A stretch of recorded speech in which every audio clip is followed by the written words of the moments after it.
بسم اللہ الرحمن الرحیم۔ شروع اللہ کے نام سے جو بڑا مہربان نہایت رحم کرنے والا ہے۔ ایک شہر میں ایک بدکار عورت مر گئی تو اس کے گھر والوں نے اسے دفن نہ کیا بلکہ ایک کوڑے کے ڈھیر پر اسے پھینک دیا۔ حضرت موسیٰ علیہ السلام جب کوہ طور پر اللہ تعالیٰ سے بات کرنے گئے تو اللہ تعالیٰ نے فرمایا، اے موسیٰ، باقی باتیں بعد میں ہوں گی، پہلے جاؤ، میری ایک کنیز کی لاش کوڑے پر پڑی ہے، اسے غسل دلاؤ اور عزت کے ساتھ دفن کرو۔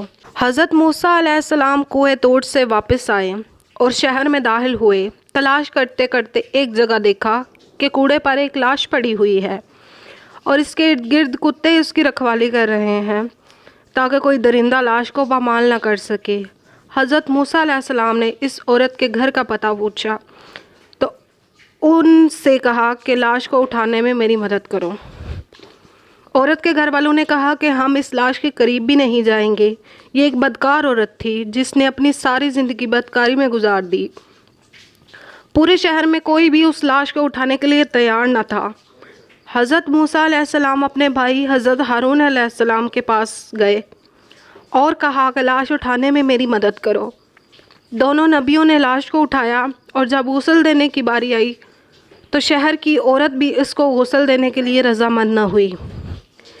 یہ دیکھتے ہوئے حضرت موسیٰ علیہ السلام نے اپنی زوجہ اور اپنی بہن کو حکم دیا کہ اس عورت کو غسل دو۔ غسل کے بعد اپنے بھائی حضرت ہارون علیہ السلام کی مدد سے اس عورت کو دفن کیا۔ دفنانے کے بعد جیسے ہی آپ علیہ السلام واپس آ رہے تھے تو شہر والے آپ علیہ السلام کے سامنے آ گئے اور سب مل کر آپ علیہ السلام سے کہنے لگے، اے موسیٰ، یا تو ہمیں اس بات کی وضاحت دو کہ ایک بدکار عورت کو اتنی عزت کیوں دی گئی، یا پھر وہ کلمہ جو آپ علیہ السلام نے ہمیں پڑھایا ہے ہم آپ کو واپس کرنے آئے ہیں۔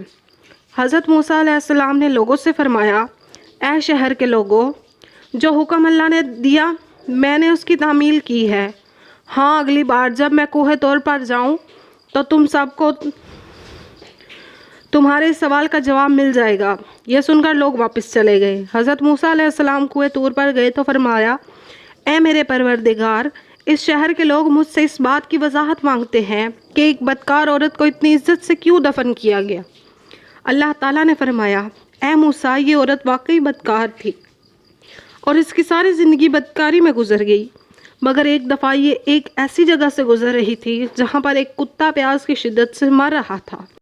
اس نے پانی کے کنویں سے اپنے کپڑے گیلے کیے اور کتے کے منہ میں نچوڑ دیے۔ پیاسے کتے کے منہ میں جب پانی آیا تو اس کے تڑپتے جسم میں جان آ گئی۔